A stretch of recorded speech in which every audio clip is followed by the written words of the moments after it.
Who's gonna to carrying on. We're walking in their footsteps. Juneteenth is much more than just a celebration. It is. It's deeper than that.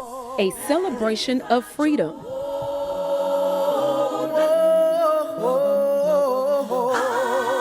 Our country's second Independence Day. I'm afraid, 'cause my sin. Because I see the need for our young kids, black and white kids, brown kids, to know their history and culture. 158 years ago, on June 19th, the last group of enslaved people of African descent learned that they were free. Setting in motion a journey for equity, equality, and freedom that continues for blacks in America to this day. I'm afraid. All those spirituals was based upon a desire to be free. Join us as we tell you the stories of courage born from struggle, cultural pride, and black achievement on our journey to Juneteenth. Good afternoon, and thank you for joining us for a special edition of our 4 o'clock show. This is Journey to Juneteenth. I'm Ava Van Valen. And I'm Lenitra Bennett. We're taking the next hour to explore our local history and share how it impacts us today. What does Juneteenth symbolize? The name of the holiday is a play on the day it's celebrated. On June 19th of 1865, slaves in Galveston, Texas were the last of the enslaved to hear that they'd been set free 2 years after the Emancipation was signed.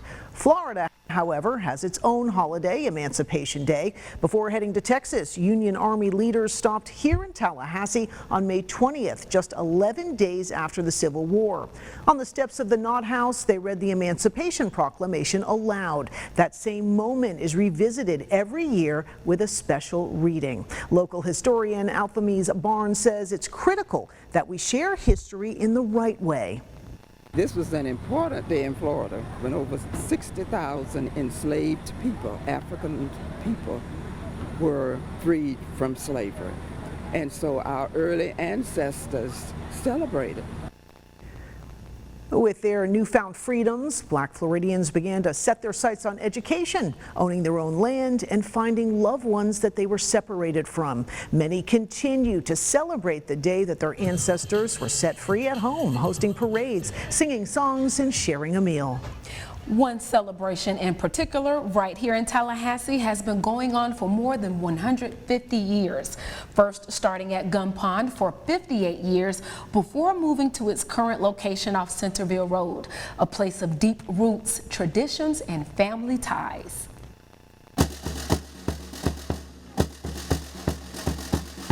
At the end of slavery, they didn't have any need for the drums. The war was over. Just like they didn't have any need for the music and things like that. So they gave the emancipated slaves the drum. So they took this drum and they created a tradition of beating on the drum, the snare and the bass drum. My grandfather, those are the drums he taught me how to beat when I was 8 years old. At 88 years old now, Hunter Hill Jr. is still beating. And his family, my family, is still marching to the beat as we circle the ribbon-laced pole in the tradition known as plaiting or wrapping the maypole. Hunter is my grandmother's first cousin. They and the elders before them made sure these and other traditions celebrating Florida's Emancipation Day continued over the years on the family's land on Centerville Road in Tallahassee. This land here was given to my great-grandfather. His name was Ned Johnson. I think he received this land in 1883. My grandfather, Henry Hill, was his grandson. Now named Henry Hill Park, Emancipation Day celebrations have been going on here since 1924. It's been, I think we said 60 years that I've been coming. When I first started, we used to play softball, and we would have softball tournaments. What I remember most about the 20th of May is when Hunter threw that ball from center field all the way back to home. That's one of my fondest memories. Every family would bring different meals and cooked pies and cakes and things like that. And they would spread out blankets, and they would sit on the blankets, and everybody would share a meal. And sometimes the kids would brag about whose mother could cook the best and things like that. Phyllis baked good jelly cake. You would ask individuals to bake cakes, make lima beans, and all of the children would come, and it's just so great to see you all now taking the leadership role in keeping the tradition going. We came up here every summer, and you know, we were kind of forced to be a part of it, and so I have fond memories of probably like 8, 9, and 10 years old. Education was important to them. They would have the program first. All the kids would go on stage and say their piece of poem like that. Don't let no liar tell you not to dream or not to live within the seams of the unseen. It's in our genes of shining like a North Star, guiding and shaping art, movements, and music, politicking and knocking delusions off a pale man's height. But we do it with grace, from a place of love, above the audacity they spit and spew alike, because with love as our amp, we don't need no mic. I've been going to that May Day celebration since I was a young child, and it's just a beautiful thing to still be a part of those traditions. It's such a beautiful celebration. I love all the reminiscing, you know, it's just neat. Definitely. All right, well, earlier this year, both the county and city commission recognized and apologized for their roles in slavery. Each commission unanimously voted to pass resolutions acknowledging the Panhandle's painful past and the inequities that followed. The resolution also highlights significant civil rights events in Leon County, like the bus boycott and lunch counter sit-ins.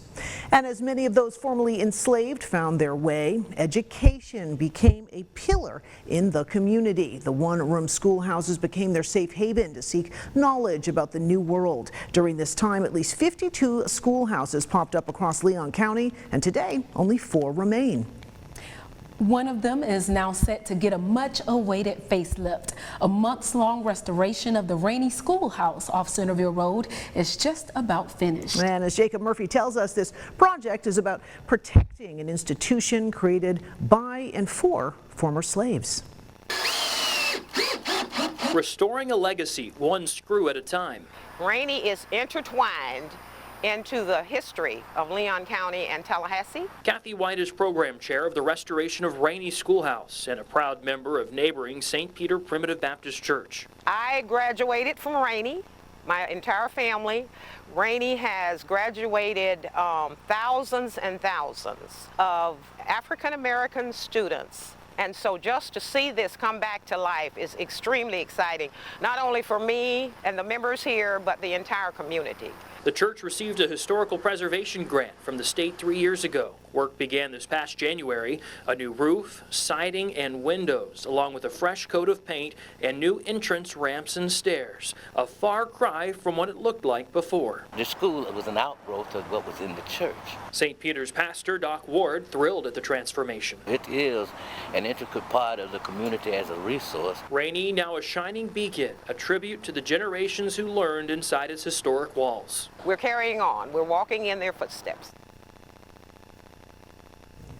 There were 52 one-room schoolhouses in Leon County. Rainey is the only one still standing in its original spot. This year's project only addressed the outside of the building. In the future, they may apply for another grant to work on the inside. And the oldest black-owned pharmacy in Leon County sits right in the heart of Frenchtown. Economy Drugstore's ties to the area date back to the 1940s. It was purchased by the Roberts family in the 50s, and that's where it stayed ever since. Pharmacist manager Alexis Roberts McMillan says when she was growing up, the drugstore was a hub for families in need, but she says it was also a social spot with a soda fountain, jukebox, and pinball machine. For McMillan, while the business has changed over the years, the pressure to keep the pharmacy and its history alive, that stayed the same. That's a rich history that I think is a part of what we need to pass on to our children, our children's children. Other people need to know this. McMillan says they've proudly served families for generations, and she enjoys helping the same people that she grew up with. There is still so much more to come during our 1 hour special, and we asked some friends to help give you a feel of what's ahead. I am not my hair. India R. Reed was correct that hair does not define black women. However, it is an extension of our identity, an expression of who we are. You see, Africans created intricate braid patterns to lay out routes to escape slavery to freedom. We converted our ancestors' liberation map to knotless braids, artistic cornrows, and passion twists. Madam C.J. Walker and Garrett Morgan provided us the means to transform our naturally curly and kiki hair to bone straight. Though critics persecuted our use of the hot comb and hair relaxers, we pushed forward in showing the world that black women, yeah, we do have inches. The Black Panther Party revolutionized the look of hair by moving away from European standards. They empowered us to confidently wear our hair in afros because we are black and proud. It doesn't matter if we choose to wear our hair braided, straight, or in its natural state, because black hair is beautiful, black hair is versatile, black hair is exceptional, and how we choose to wear our hair is a declaration of who we are. Our chosen hairstyles tell people a lot about who we are and even where we come from. Styles that are popular in the black community have a deep and rich history dating back centuries. They sure do. Our Brianna Shaw untangles the complex past of natural hair. Kinks, curls, or coils, black hair comes in many different textures and patterns, but goes beyond appearance. Black hair in itself is a legacy of heritage, self-expression, resistance, and pride. FAMU history professor Dr. Janella McLeod says hair has always been a symbol of identity. In Africa, before colonialism, hair was associated with social status. The way you braided your hair a certain way could have meant you were part of a royal lineage. During slavery, cornrows, or braids that are done close to the scalp, were used to create maps to flee plantations. Black women, they would have weaved or coded the way they did their hair as a method to say, of mapping, to show this is the direction where you can run to try and get to freedom. Over the decades, black hair has continued to evolve, but popular styles like dreadlocks, bantu knots, and braids haven't always been deemed professional. We see young students who have their natural hair in locks, and then they're saying that that's dirty or that's unkempt. Well, I applaud those trailblazers who are going to create spaces for black people to naturally exist in all of their beauty, their identity, their glory. I think the Crown Act is a part of that. The Crown Act, which stands for Creating a Respectful and Open World for Natural Hair, it bans racial discrimination based on hair textures and styles, like braids and locks in the workplace and in public schools. So far, it's been passed in 23 states. The fact that the Crown Act exists at all says that there's progress, right? Michaela Fedd, the founder of Curls for Queens, says today natural styles are more accepted, but getting to this point hasn't come without discrimination. A fight Fedd has faced herself. When I have braids and I have to find a way to put my hair in a bun and like make sure that it looks professional, or when I have my afro and I'm nervous because I don't know how how I will present to somebody that's interviewing me. Despite the pressures to conform, Fedd has made it her mission to help young black girls especially embrace their natural hair. It comes from that place of being empowered to just be who you are, just being able to carry your own beauty, and that being the crown that you have. And ultimately, no matter the hairdo, hair is about more than style. It can be something that's healing, something that is empowering. Even if it's straight or it has extensions in it, there are sculptures, I mean, to just reflect how they're feeling, to reflect their personal identity.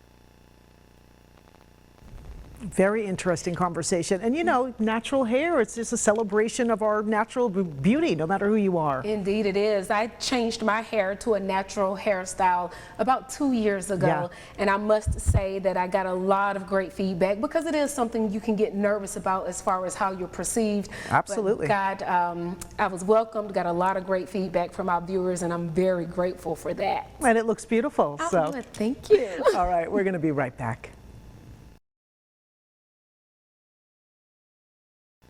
5,000 artifacts dating back 400 years. A visit to the Jack Hadley Black History Museum in Thomasville is a trip through African American history. Now there you can see memorabilia illustrating the broad spectrum of the black struggle and existence in America and black contribution in helping to build and shape our country. The grandson of a slave, James Jack Hadley, was 1936, one of 15 children. He was raised on Pebble Hill Plantation in Thomasville, where his father worked from 1923 to 1946. He was a chauffeur there during his younger years, driving Miss Pansy and her family around on the plantation, doing stuff like that. After high school, he joined the United States Air Force. While stationed in Spain, he subscribed to various newspapers and magazines like Jet and Ebony. In 1968, when Dr. King was assassinated, I subscribed for the Stars and Stripes newspaper. That's a military paper. And I kept that paper, okay? That was probably the first piece that I put aside.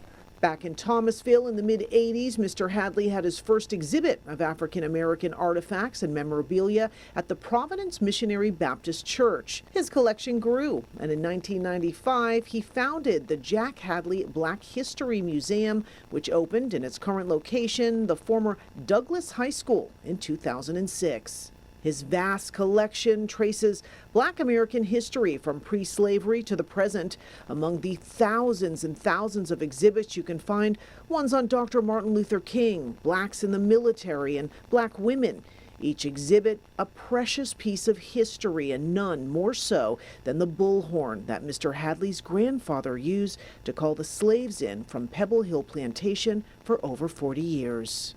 My grandfather's bullhorn. I can't blow it, but I got a brother, Richard, can blow it, but he's deceased now. But I did record him on a videotape blowing it, but that's the most precious piece I have. It's a great family treasure, but we're so happy that it's being housed here in the Jack Hadley Black History Museum. One man, his legacy born from a passion to educate, collect, research, and preserve black history. I'm 88 years old. I could easily have retired many years ago, but I'm just hanging in there because I love what I'm doing, because I see the need for our young kids, black and white kids, brown kids, to know their history and culture, to get to know what we have, who we are. For more than 30 years, the Negro Traveler's Green Book, it helped African American travelers find lodging. A travel guide, it listed places that would not refuse them service. Built in 1949 and operated until 1969 by Harvey and Dorothy Lewis Thompson, the Imperial Hotel in Thomasville was a Green Book hotel and the only hotel that exclusively accommodated black travelers prior to integration. In 2018, Jack Hadley was gifted the hotel with money from 2 donors. He purchased it for $40,000. Hadley found out about the Imperial's connection to the Green Book only after he had purchased the hotel. He says the Green Book would have been helpful to him since in the past he often had to drive long distances and at times was turned away from hotels and restaurants because he was black.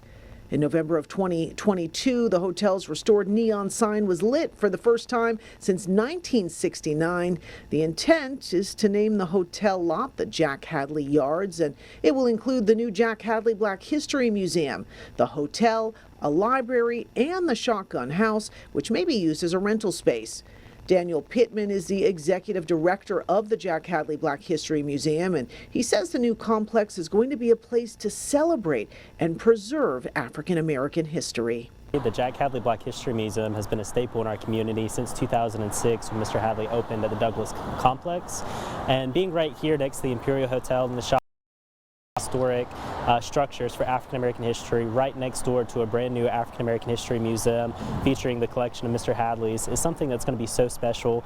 It really shows the resilience of these two structures and then also the resilience of African American history in total. In June of 2024, the Jack Hadley Black History Museum received a much welcome surprise, a grant of a little over $400,000 from the Institute of Museum and Library Services, money that Daniel Pittman says will be well spent. What this grant will allow us to do is start future-proofing some of our exhibits and some of our items that we have on display by incorporating some new technologies in some of our exhibit spaces, new ideas and new spaces, particularly when we move to West Jackson Street for the new museum building. If you would like to support the Jack Hadley Black History Museum, you can do so online at www.jackhadleyblackhistorymuseum.com and go to donate, or you can mail a donation to Jack Hadley Black History Museum, 214 Alexander Street, Thomasville, Georgia, 31792.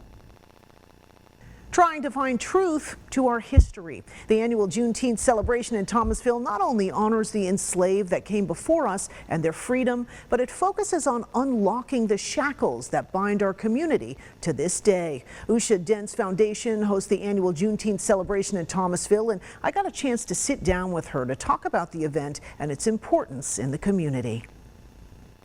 For Usha Dent, Juneteenth is about freedom, love, and education. The ending of slavery, just thinking about that, the ending of slavery, that was a very significant part of our history that needs to be taught. Dent is the founder of the nonprofit No More Shackles, a tool for education in the Black community, from which her Juneteenth of Thomasville, Thomas County Foundation was born. And since 2019, she has hosted a Juneteenth celebration in Thomasville.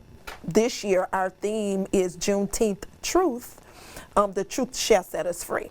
And when it comes to Juneteenth, she says through her extensive research, education, and prayers, many truths have come to light.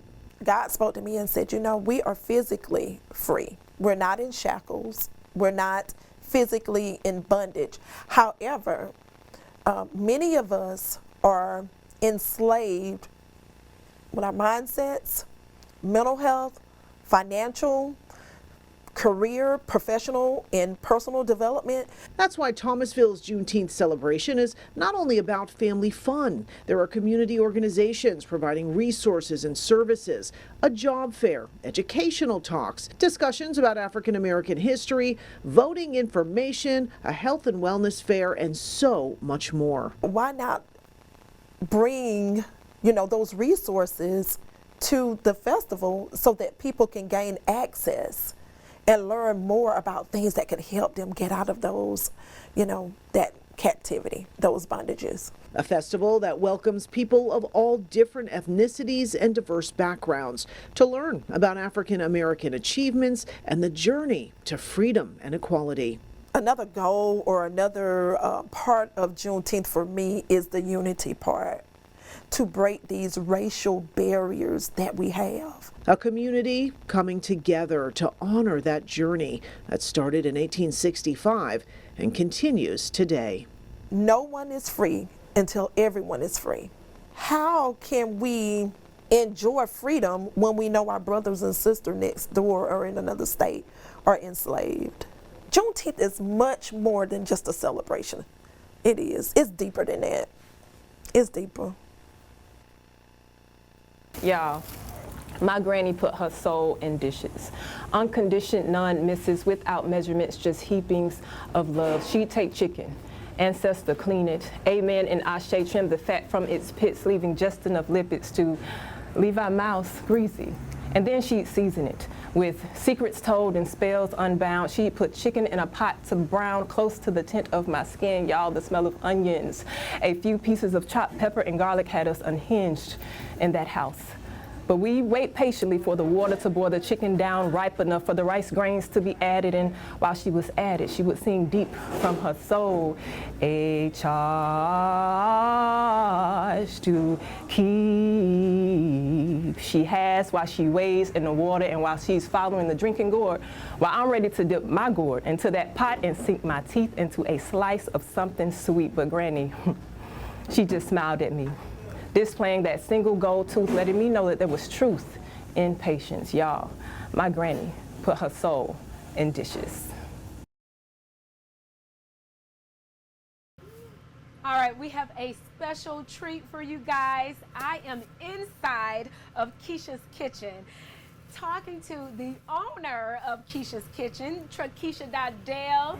She is the owner and chef. Right. Ripping it up for us. Thank you so much for taking time to be here with us. Yes, ma'am. All right, you know, this is our special Juneteenth special, and it sounds like you have something special planned for us. I do. What are we making today? We are making our special oxtails and grits today. All right, It's one of my oxtails number and one grits. sellers. Really? Yes, ma'am. Okay. Why do you think oxtails and grits is such a huge hit? Well, for one, with the oxtails, we some country folks. All right. And baby, we love us some oxtails. And then it was something different. Okay, well, let's Yes, do it. ma'am. Tell us, how do you prepare the oxtails? All right, first we're gonna wash them, in which they already washed. And then I'm gonna season them, simple ingredients. I use my black pepper here. Okay. Then I use my garlic salt. Then we use some, what we got behind here, let's do this accent. That's one of my favorite seasonings. Really? There. Oh yeah, Okay. because it has no sodium in it, so it's perfect for it. Awesome. All right, let's do our paprika. Okay, and no sodium, that sounds good, because of course that is one of the criticisms when it comes to Oh, yeah. soul food. But Yeah, because it says too salty, Right, you can't right. do this. And I try to, and I definitely stay away from the salt. Okay. And I don't cook with pork, so that's like perfect for me. All right. And that paprika gives it the color of it, so they won't be so bland. Right. It gives us that reddish color. And then we'll do a little parsley on there. Okay. Yes, ma'am. All right. And then we mix that all up together. And you just usually just dig Yes, in with ma'am. it? I dig Okay. in with it. Well, And mix all that up together. go ahead and tell me, why are oxtails popular as far as soul food is concerned? Well, I think they're popular because everybody loves them. They're trying to get away from the baked chicken, the pork chops. So It's a huge oxtails, part of our history, it right? really as far is. as Black history is It- concerned. yes, ma'am. I got eating oxtails from my grandmother. Yeah. And so that's just one of those staples that we just love. Yes, ma'am. You know, and some people, you know, they may not understand or get it, but it is delicious. Let's talk about maybe the combination, though. I usually eat oxtails and rice. Okay. But the combination of oxtails and grits, talk about that. Okay, so when I came up with the idea, everybody want oxtails and rice. Yeah. So when I say I love grits, I eat grits with almost any and everything. So I went to a couple of my friends. I was like, what you guys think about if I do grits and oxtails? Right. It was like, I think you should try it. And so I tried it, and it went from there. I love it. Yes, I love it. ma'am. Okay, and usually you do cheese grits. Oh yeah, so with my Okay. grits here, so what I do, I'm old fashioned. Okay. So of course I do my butter, but I like to add my sour cream and my cream cheese in my grits Okay. to make them very creamy. Ah. And they were like, well, dang, your grandma cooked these grits. I was like, nope, I did it. Okay. Yeah, learned so they a little something love, from they grandma. definitely love those Okay, grits. and then so now that we have the oxtail seasoned, what's usually the next step after that? The next step, I usually put like a beef broth on it and then put them in the pan and then put them in the oven. So I usually cook them on 450 for only 3 hours. Okay. And once I take them out of the oven, they're good and tender and ready to eat. Really nice. Yes, Okay, ma'am. and you're familiar with, some people may do them in a crock pot. Oh or, yeah. Okay, all right. And the only reason why I don't do them in a crock pot because they will cook off the bone. All right. I like for them to suck that bone, girl. Okay.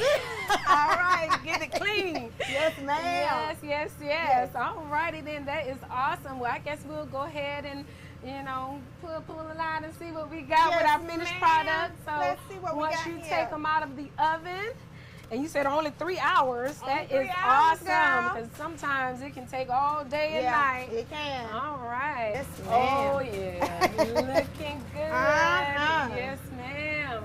Okay. So let's do this. Let's give you a good old taste test for Okay. this. Got us some good cheesy All right, grits. so you put the cheese grits down first. Yes, All ma'am. right. And then, and make sure you got a spoon with no holes so you can get some gravy. Right, you gotta have the gravy, right? Yes. Yes, ma'am. And it's hot. Okay. It is hot. Let me know, girl. Looking good. Really excited about it. Okay. Let's see. You said it's hot. Let me It's blow hot. a little Blow bit. it.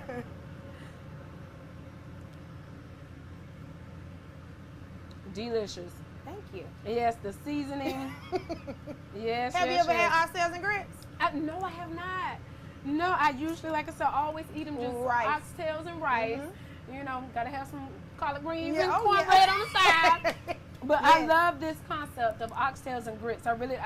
You know, like you mentioned too, you know, grits are a part of, you know, us here in the South. Sure is. So I already love grits. Okay, good. I'm adding the favorite of oxtails. I'm loving it. For a soul food favorite, oxtails and grits. There you go. Love it. Thank you so much. Thank you. Althea Gibson is a trailblazer and an inspiration. As Allison Posey tells us, she helped change women's sports and paved the way for black tennis players of the future and dominated them as well. There are many words one could use to describe Althea Gibson. Althea, I believe, had this quiet, regal dignity about her. And that's what made her fierce. A quality that led her to break barriers. The child of sharecroppers, she became one of tennis's best, when many didn't want her competing at all. She was a number one tennis person, number one tennis player in the world. And she had a match in Florida. And there was a toll booth to get to the portion where the tournaments was, and they wouldn't let her in because she was black. But Gibson played on, breaking the tennis color barrier nationally and internationally, winning 11 Grand Slams in singles and doubles. She was able to turn in, gather that courage, that confidence, that strength, that determination, that motivation, inspiration, and go out there and be the best that she can be regardless of what was going on around her. And after her tennis days were over, Gibson joined the LPGA Tour as, you guessed it, the first black woman to do so. That's what I think that makes her such a fierce person, that she was able to make it through the traumas and the tragedies and live with the victories. Her legacy as big as the buildings, and as strong as the statues that memorialize her today. A lot of people through doors allow that door to close, maybe through no fault of their own, but they're now on the other side.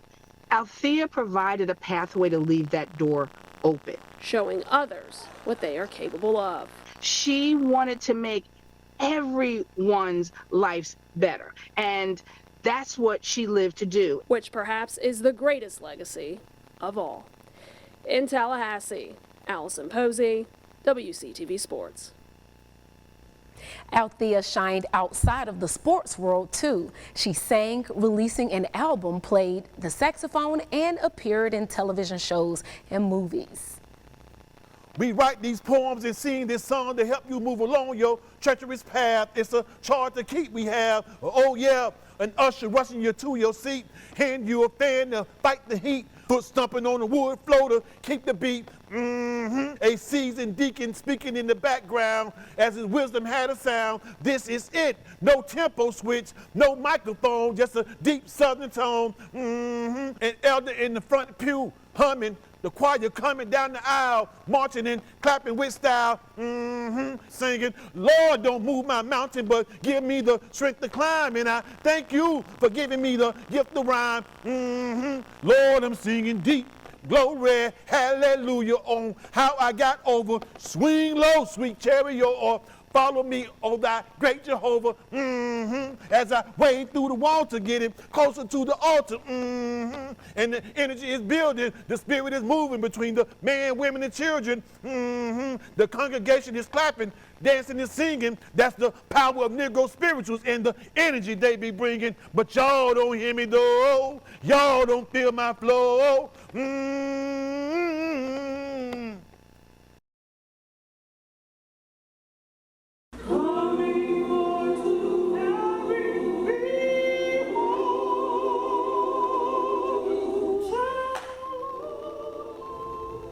The sounds of spirituals echoing throughout the halls of Bethel Missionary Baptist Church, believed to be songs that originated in the fields, sung by slaves and containing hidden messages.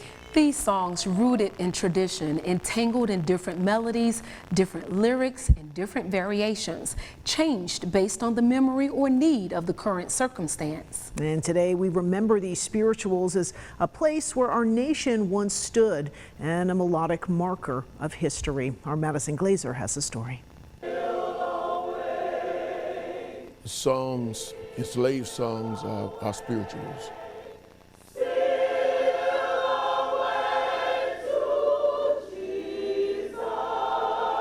When you're thinking about stealing away, everybody's gone to sleep, supposedly.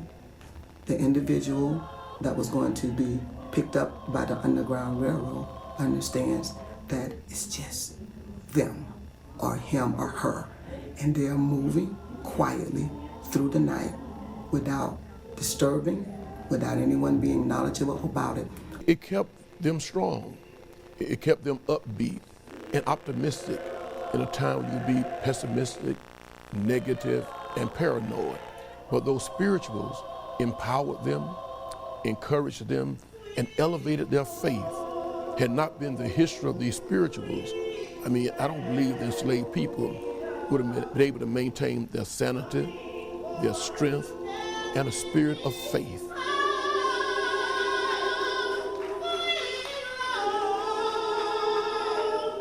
Many spirituals, Swing Low, Sweet Chariot, that gave them hope that somebody's coming to deliver them from bondage. Walk Together Children is a message that says there is a time where we all come together and we're all going to be meeting, but we can't get weary with what we're doing. Understanding that you pass down history, and spirituals were oral, so it was very easy to hear, and that's one of the reasons why I'm so grateful that they were indeed transcribed.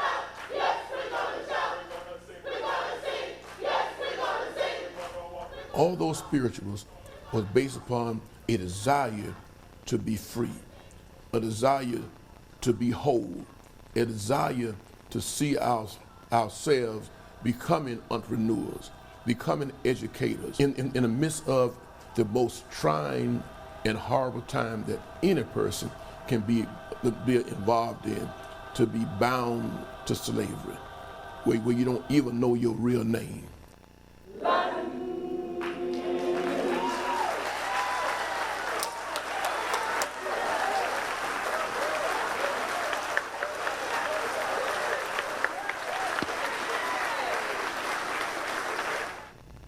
I love listening to that. They're such beautiful and powerful songs. Indeed, and Swing Low, Sweet Chariot is one of my favorite spirituals. Mine too. Yes.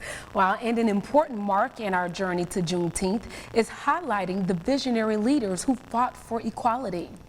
Dr. Martin Luther King Jr. made several stops in the capital city during the civil rights movement. He visited with Reverend C.K. Steele and spoke at Bethel Missionary Baptist Church in 1964, just a few years before he was assassinated. Doobie Flowers attended Bethel growing up, and she shared with us what it was like to be in Dr. King's presence after his I Have a Dream speech. I can always remember being mesmerized by having Reverend King in our presence, and what I remember most was that if I thought of anybody as the person, the man from Nazareth, and what he stood for, it was, as a little girl, I thought of King and Steele. Dobie's brother, Fred Flowers, embodies what King and our local heroes stood for. Flowers became the first African-American athlete at Florida State University, where he played pitcher on the Knowles baseball team. He talked with us about the obstacles he went through to make sure he wasn't striking out on the mound. We were prepared for the challenges because we were taught how to succeed. We knew that we had to study. We knew we had to get our lesson in order to be successful. The experience at FSU made me an eternal member of the Army of Civil Rights. Florida State University would go on to place a statue of Fred and Doobie on campus along with Maxwell Courtney called the Integration Statue. The three of them were a mark of a first for the colleges. A lot of firsts. Doobie was the first African-American homecoming queen. Fred was the first African-American to wear an FSU athletic uniform, and Maxwell was the first FSU graduate. Before enrolling into FAMU, I already knew about snakes. When I had to eye rattlers in the face, praying that I didn't need the Desert Eagle to be my saving grace, but I'm here to shoot straight about the evil that leads people astray, like the apple of my eye being displayed by a serpent trying to persuade me to see that fruit isn't supposed to be for mass consumption, regardless of the abundance and the hunger pains in need of numbing. But the truth about greed made it hard to stomach, like being spoiled, rotten, and toxic to everything worth touching. Teachings that made me an alumnus before hearing the sound of the trumpets from the March of 100 when a king cometh to the highest of 7 hills to reach the summit, to be at the peak and not plummet, knowing that I ain't come this far for nothing. Thank you. After being set free, many African Americans sought after education and learning, but still we weren't allowed in the same schools and universities as everyone else. Thus birthed historically black colleges and universities, a place where we can learn about who we are and the world around us. And right here in Tallahassee, with just 2 professors and 15 students, was born the legacy of the Rattlers. There weren't a whole lot of places people of color could go. Emancipation brought both freedom and uncertainty for black families in America. But one thing was undeniable as people began to build lives of their own. Education has always been a part of the black community, whether we were legally allowed to learn or not. Bringing many a step closer to true freedom, Florida Agricultural and Mechanical University was founded on October 3rd in 1887, the home of the Rattlers right here in the capital city. Generations later, alum reflect on what Juneteenth means to them. Juneteenth to me is just another example of no matter what was thrown in front of us, we found a way to become resilient and to continue to work.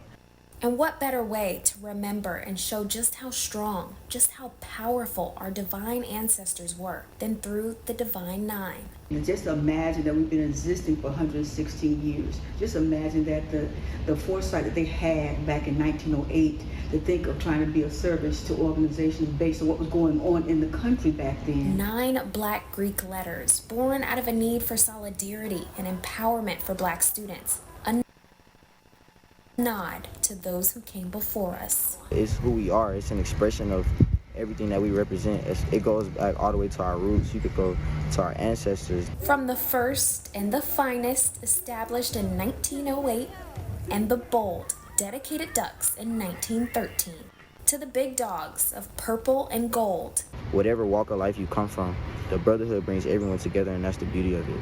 Greek life is way more than just a fraternity or sorority. These organizations have given back to the areas that shaped them for decades with community service, donations, and paving the way for the next generation through leadership and legacy. I made a vow at a very young age that if I could help someone along the way, then my living would not be in vain. All right, we've got a Rattler right here. Oh, that's right. Strike. All right, stay with us, everyone. We'll be right back. Thank you so much for joining us for this special edition of our 4 o'clock show, our Journey to Juneteenth Special. Thank you to everyone who played a role in putting this together and those who took the time to share their knowledge with us. And don't go anywhere. Your News at 5 is coming up next. Who's gonna help me to carry all my sins when I cross the river Jordan?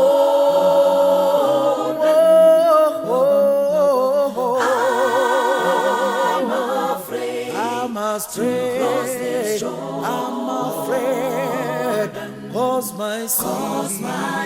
'cause my sin, had to have for me. Who's gonna help me to carry my sin when I cross the river River Jordan. I'm afraid.